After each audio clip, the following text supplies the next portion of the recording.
Welcome to Alex coaching classes. Alex coaching classes में आप सभी का स्वागत है। जैसा कि आप सबको पता होगा, ओसवाल सीरीज पढ़ रहे थे हम लोग। इस वीडियो में ओसवाल सैंपल पेपर 4 का सेक्शन बी डिस्कस करने वाले हैं। तो चलिए वीडियो को स्टार्ट करते हैं। पहला क्वेश्चन आपको स्क्रीन पर दिख रहा होगा। क्वेश्चन क्या रहा है, the AP 5913 has 50 terms, find the sum of last 8 term. एक AP आपको गिवन है जिसमें टोटल 50 टर्म्स है, तो कह रहा है कि लास्ट 8 टर्म का सम क्या होगा। बहुत आसान। सबसे पहले ए, फर्स्ट टर्म 5 है। डी आप निकालोगे, डी होता है हमारा common difference, that is A2 - A1, सो 9 - 5 तो 4 हो जाएगा। क्लियर है बच्चों। अब लास्ट 8 टर्म कहां से कहां तक होगा, तो अगर टोटल 50 टर्म है सो A43 से लेकर के A50 जो है ये काउंट करोगे आप तो टोटल 8 टर्म हो जाएंगे। कितने होंगे? टोटल 8 टर्म हो जाएंगे। सो हमें निकालना क्या है, A43 से लेकर के A50 तक जितने टर्म है उसका सम। तो सबसे पहले हम A50 निकाल लेते हैं। तो A50 हो जाएगा A प्लस का 49D। फॉर्मूला an का आप सबको पता होगा, A plus n - 1 into D होता है। वही फॉर्मूला हमने यूज किया है। सो A5 है, सो 5 प्लस 49 इंटू 4, सो 5 प्लस 49 इंटू 4, 9 चुका 36, 4 चुका 16, 3 19। इसको आप ऐड कर दोगे, 6 5 11, 9 1 10, 1 1 2, 201। क्लियर है यहाँ तक? 201 आया हमारा पहला A50। उसके बाद हमें निकालना क्या है, तो उसके बाद जो है आपका A43 निकाल लेना है हमें। तो A43 ऐसे ही फॉर्मूले से निकालोगे आप। तो A43 हो जाएगा A प्लस का 42D। A कितना, तो 5 प्लस 42 इंटू डी, डी का वैल्यू है हमारा 4।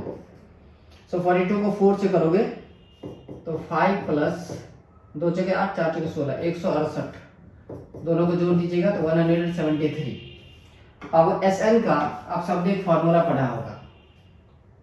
फॉर्मूला होता है Sn equals to n/2 A plus का an। मतलब जितने नंबर ऑफ टर्म है वो लिखना है, और फर्स्ट और लास्ट। तो हमें S8 निकालना था, तो 8/2 A। तो स्टार्टिंग कहाँ से था, A43 से। सो A43 हमने अभी यहाँ फाइंड आउट कर लिया है, 173 है, प्लस an मतलब A50 जो हमारा 201 है। इसको आप काट दोगे तो 4 हो जाएगा। प्लस कर लेना है, 3 + 1 4, 7 और 2 और 1 3। मल्टीप्लाई कर दीजिए, 4 चौका 16, 7 चौका 28, 29 का 9, हाथ में 2, 3 चौके 12, 2 14, 1496। और यही आपका आंसर है। आई होप ये क्वेश्चन आपको समझ में आया होगा। बहुत आसान क्वेश्चन पूछा गया था। नेक्स्ट आगे बढ़े। इसी का एक और पार्ट भी है। देखिए, कह रहा है find the middle term of the AP 15 22 29 141। सो यहाँ पर A जो है आपका वो 15 है। D आप निकाल लोगे A2 - A1 करके, सो 22 - 15 तो 7 हो जाएगा। और an आपको 141, लास्ट टर्म आपको 141 दे दिया है। an का फॉर्मूला लगा देंगे। So an equals to A plus n - 1 into D। 141 is equals to 15 plus n - 1 into D। D आपका 7 है। So 141 - 15 को आप लेफ्ट हैंड साइड लाओगे तो माइनस हो जाएगा। So -15 is equals to n - 1 into 7। इसको माइनस कर लेना है। So 11 - 5 6 हो गया, 3 - 1 2। So 126 is equals to n - 1 into 7। अब 7 से इसको डिवाइड कर दो तो 18 आएगा। क्लियर है बच्चों? So 18 इक्वल्स टू n - 1, तो n इक्वल्स टू हो जाएगा आपका 18 + 1 दैट इज 19। So n का वैल्यू हमें पता चल गया। टोटल कितने टर्म है इस AP में? 19 टर्म है। अब मिडिल टर्म निकालना है, तो मिडिल टर्म के लिए फॉर्मूला होता है, ऑड नंबर है तो n + 1/2th टर्म। सो 19 + 1/2, तो 20/2 मतलब 10th टर्म। ठीक है, कौन सा टर्म? तो 10th टर्म। अब इस एपी का 10th टर्म जो है वो मिडिल टर्म होगा, तो 10th टर्म मतलब A10 आपको निकालना है, तो A प्लस का 9D, A का वैल्यू 15 है प्लस 9 इंटू D का वैल्यू 7, सो 15 प्लस 9 7 जा 63, ऐड कर दोगे 5 और 3 8, 6 और 1 7, सो A10 हमारा कितना है 78, और यही आपका आंसर है। ये था और पार्ट। आगे बढ़ते हैं। सो नेक्स्ट क्वेश्चन है हमारा क्वेश्चन नंबर 22 का ए पार्ट। क्वेश्चन कह रहा है in the given figure DE perpendicular BC, DE जो है वो BC पर परपेंडिकुलर है, DB perpendicular BC, DB BC पर परपेंडिकुलर है, DE परपेंडिकुलर AB, DE जो है आपका AB पर परपेंडिकुलर है, और AC परपेंडिकुलर BC, और AC जो है वो BC पर परपेंडिकुलर है। Prove that BE/DE equals to AC/BC। So देखो, इसको आपको प्रूफ करना है तो आपको ट्रायंगल BDE, इस ट्रायंगल ध्यान से देखिए, BDE और दूसरा ABC को क्या करना पड़ेगा? तो सिमिलर प्रूफ करना पड़ेगा। तो सिमिलर प्रूफ करने के लिए हम या तो मिनिमम कम से कम 2 एंगल को इक्वल दिखा सकते हैं। ठीक है, सो 2 एंगल क्या क्या दिखाओगे? तो एक जो मुझे दिख रहा है, शायद आप सबको भी दिख रहा होगा कि एक ये एंगल और ये एंगल, ध्यान से देखो जहाँ पे व्हाइट कलर से मैंने ये किया, ये दोनों क्या है? तो 90 डिग्री है। तो आप लिख सकते हो angle DEB equals to angle ACB equals to 90 degree. कोई दिक्कत?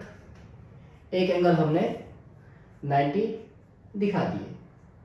ठीक है, दूसरा एंगल और एक दिखाना है हमें 90 डिग्री। तो बच्चों सपोज करो कि अगर ABC का वैल्यू हमें निकालना हो तो कैसे निकालेंगे? ABC, इस एंगल का वैल्यू कैसे निकालेंगे? तो ये पूरा एंगल 90 है। ठीक है, पूरा एंगल कितना है? 90 है। उसमें से अगर मैं DBE माइनस कर दूं तो ये एंगल निकल जाएगा क्या? ये वाला। तो आप इसे लिख सकते हो angle ABC equals to 90 degree minus का एंगल DBE। क्लियर? अच्छा, एक और चीज मुझे दिख रहा है, क्या? इसको मिटा देते हैं पहले।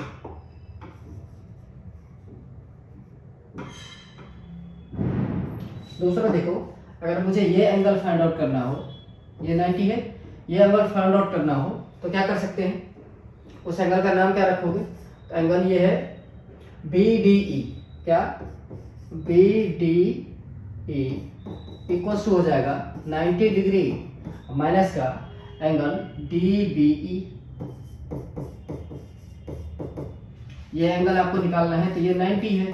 अब इस एंगल को अगर मैं माइनस कर दूं तो ये एंगल निकल जाएगा ना, वही लिखा है। अब इसको इक्वेशन 1 मान लो, इसको इक्वेशन 2 मान लो। अब दोनों इक्वेशन को आप कंपेयर कर दोगे तो अगर राइट राइट के इक्वल है तो लेफ्ट लेफ्ट के इक्वल हो जाएगा। देयरफॉर एंगल ABC जो है वो इक्वल हो गया BDE के। ठीक है, तो यहाँ पर 2 एंगल जो है इक्वल हो गया। तो 2 एंगल अगर इक्वल हो गया तो therefore triangle BDE similar triangle ABC। और ये अगर ट्रायंगल सिमिलर हो गया तो इसका साइड का रेशियो इक्वल होना चाहिए। देयरफॉर BE/AC जो है वो इक्वल हो जाएगा BE, इसका फर्स्ट एंड लास्ट, इसका भी फर्स्ट एंड लास्ट लोगे, तो BE/AC इक्वल हो जाएगा किसके? तो हमें दिखाना क्या है? BE/DE दिखाना है, तो DE ले लो इसके लास्ट 2 और इसके लास्ट 2 क्या लोगे? तो BC। ठीक है जी, इसको एक्सचेंज कर देते हैं। इस बार दोनों को एक्सचेंज कर दोगे आप, तो BE बाय DE जो है वो इक्वल हो जाएगा AC बाय BC के। हो गया प्रूफ। क्लियर था? आसान क्वेश्चन। चलिए आगे बढ़े। नेक्स्ट है हमारा, इसी का एक और पार्ट है। कह रहा है in the given figure below AD by AE, AD ये वाला पूरा साइड बाय AE इतना इक्वल है AC by BD and angle 1 equals to angle 2, so that triangle BAE similar triangle CAD। ध्यान से देखो, आपको गिवन क्या है, गिवन लिख लेते हैं पहले। तो AD बाय AE जो है वो इक्वल है AC बाय BD के। क्लियर? दूसरा एंगल 1 जो है वो एंगल 2 के इक्वल है। तो ध्यान से देखो तो बच्चों, एंगल 1 जो है वो एंगल 2 के इक्वल है। तो इक्वल एंगल के करस्पॉन्डिंग साइड इक्वल होते हैं। सो 2 के करस्पॉन्डिंग साइड आपको क्या दिख रहा है? तो आपको होगा सर AB दिख रहा है, और एंगल 1 का करस्पॉन्डिंग साइड क्या दिख रहा है? तो BD दिख रहा है। हाँ या ना? ओके। सो अगर ये हो गया तो पहला इक्वेशन क्या बनेगा? ध्यान से देखो, पहला इक्वेशन BD को रिप्लेस करके हम क्या लिख सकते हैं? AB लिख सकते हैं। So therefore AD by AE जो है वो इक्वल हो जाएगा AC बाय AB के। कोई दिक्कत? कोई दिक्कत की बात हो तो बताओ। दूसरा angle A equals to angle A common. तो देखो हमने दिखा दिया एक साइड का रेशियो इक्वल है और एक एंगल कॉमन है। इसका मतलब ये कि ये जो ट्राइंगल है BAE वो सिमिलर हो जाएगा ट्राइंगल CAD के। हो गया प्रूफ। कोई दिक्कत?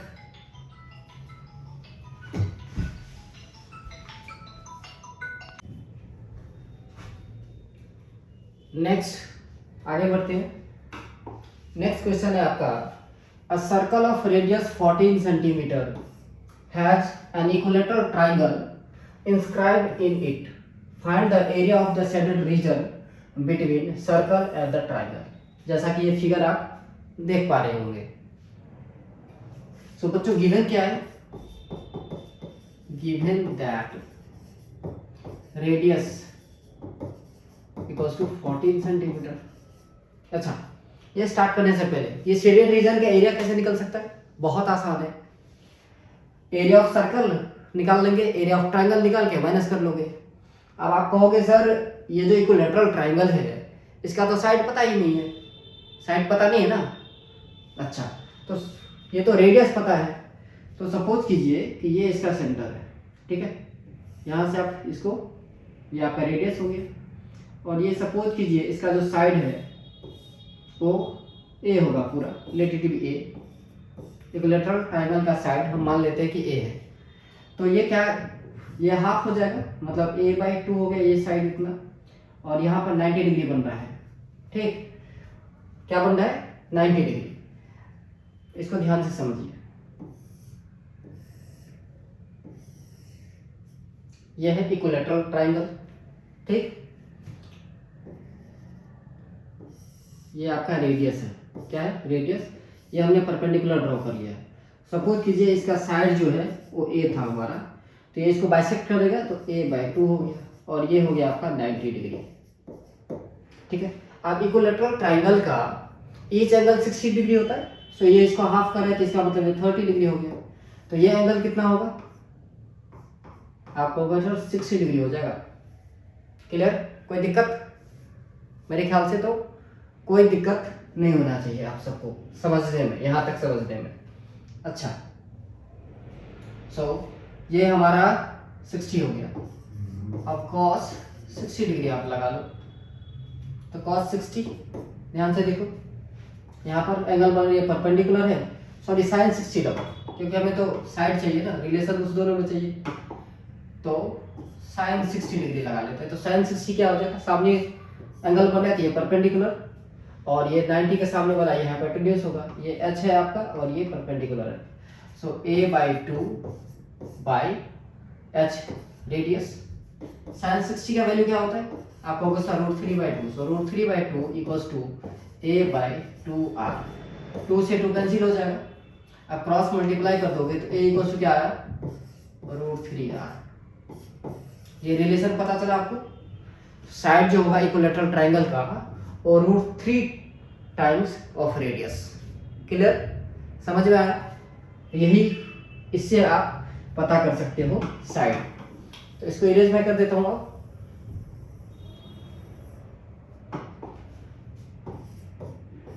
तो side of equilateral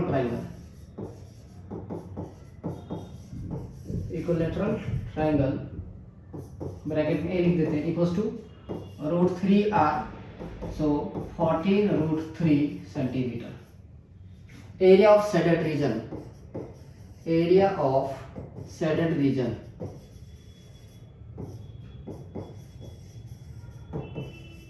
equals to area of circle minus area of equilateral triangle। तो एरिया ऑफ सर्कल फॉर्मूला होता है आपका πr² minus area of equilateral triangle होता है √3/4 इंटू साइड स्क्वायर, या √3/4 a² भी कहते हैं। ए का मतलब वही एज, साइड, जो भी आपको हो। यहाँ तक समझने में कोई दिक्कत है आप सबको? मेरे ख्याल से तो नहीं होना चाहिए। अब यहाँ पर वैल्यू सब्स्टिट्यूट कर देना है। सो 22/7 into 40 minus √3/4 into 40 into 40। Clear है? सो 7 1 जा 7, 7 2 जा 40, यहाँ पर 2 2 जा 4, 2 7 जा 40, अगेन 2 से 2 7 जा। सो कितना है बच्चों? 22 इंटू 2 44 इंटू 14 माइनस का 7 7 जा 49 √3, 14 चौके 56, 5 14 के 56 5 616 माइनस 49 √3 सेंटीमीटर स्क्वायर। आप चाहो तो यहाँ तक भी छोड़ सकते हो, कोई दिक्कत आया समझ में? चलिए आगे बढ़े। नेक्स्ट है आपका क्वेश्चन नंबर 24। कह रहा है find the value of x 2 cosec square 30 plus x sin square 60 minus 3/4 tan square 30 equals to 10। सबका करना क्या है? जस्ट वैल्यू सब्स्टिट्यूट कर देना है और कुछ नहीं करना। सो 2 cosec, cosec किसका उल्टा होता है? तो साइन का उल्टा होता है। साइन 30 1/2, तो cosec 30 क्या 2/1, दैट इज 2 लिख सकते हैं। तो 2 का square plus x sine 60, sine 60 का वैल्यू होता है √3/2 का स्क्वायर माइनस 3/4 tan 30 का वैल्यू होता है 1/√3, सो 1/√3 का होल स्क्वायर इक्वल्स टू 10। कोई दिक्कत बच्चों? 2 इंटू 2 का स्क्वायर 4 हो जाएगा प्लस x इंटू √3 का स्क्वायर 3 और 2 का स्क्वायर 4 माइनस 3/4 इंटू 1/√3 का स्क्वायर 1/3 होगा इक्वल्स टू 10। यहाँ 3 से 3 कैंसिल हो जाएगा। सो 2 4 जा 8 माइनस का 1/4, 8 minus 1/4 is equals to plus is equals to नहीं, या चाहो तो आप ऐसे भी कर सकते हो, -10 कर लो इक्वल्स टू माइनस का 3/4x। कोई दिक्कत? अब दोनों का एलसीएम ले लेना है। सबका एलसीएम लोगे आप 4 आएगा। सो 8 4 जा 32 माइनस 1 माइनस का 10 4 जा 40, ठीक है, इक्वल्स टू माइनस का 3/4x। 4 से 4 कैंसिल हो गया। सो 32 माइनस का 41 इक्वल्स टू माइनस का 3x। सो माइनस का 9 इक्वल्स टू माइनस का 3x। माइनस से माइनस कैंसिल कीजिए, 3 3 जा 9। सो x का वैल्यू कितना है? 3, और यही आपका आंसर है। बताओ कितना आसान क्वेश्चन था, सिर्फ वैल्यू सब्स्टिट्यूट करने थे। चलिए आगे बढ़ते हैं। नेक्स्ट कह रहा है there is a sector of circle with radius 4 centimetre and angle 30 degree, find the area of the corresponding major sector. Major sector का एरिया निकालना है आपको। सपोज कीजिए ये एक सर्कल है, ठीक है।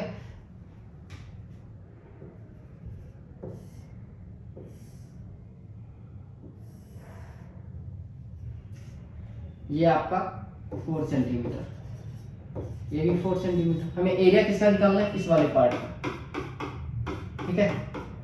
तो निकालोगे कैसे? तो area of circle minus area of sector minus कर देंगे। तो एरिया ऑफ सेक्टर ये वाला पार्ट देखिए, ये पूरा निकाल के माइनस कर दोगे तो एरिया ऑफ मेजर सेक्टर आ जाएगा। तो पहले हम निकालेंगे एरिया ऑफ माइनर सेक्टर। तो area of minor sector formula आप सबको पता होगा, theta by 360 into pi r square. Theta आपको दे दिया है 30, so 30 by 360 into 22/7 into 4 into 4, 1 0 से 1 0, 3 से 12 बार में। नाउ 4 1 जा 4, 4 3 जा 12, तो कितना है आंसर? 22 को 4 से करोगे तो 88/7 3 जा 21 सेंटीमीटर स्क्वायर। अब एरिया ऑफ मेजर सेक्टर चाहिए, area of major sector, area of circle मतलब पाई आर स्क्वायर माइनस का 88/21। पाई आर स्क्वायर बोले तो 22/7 इंटू 4 इंटू 4 माइनस 88/21। यहाँ पर डिवाइड कुछ भी कट नहीं रहा, मल्टीप्लाई कर दीजिए। 4 चौके 16, 16 दूनी 32, 3 35, 352/7 माइनस का 88/21 सेंटीमीटर स्क्वायर। आप चाहो तो यहीं छोड़ सकते, नहीं तो एलसीएम लेकर के और सॉल्व कर देना है।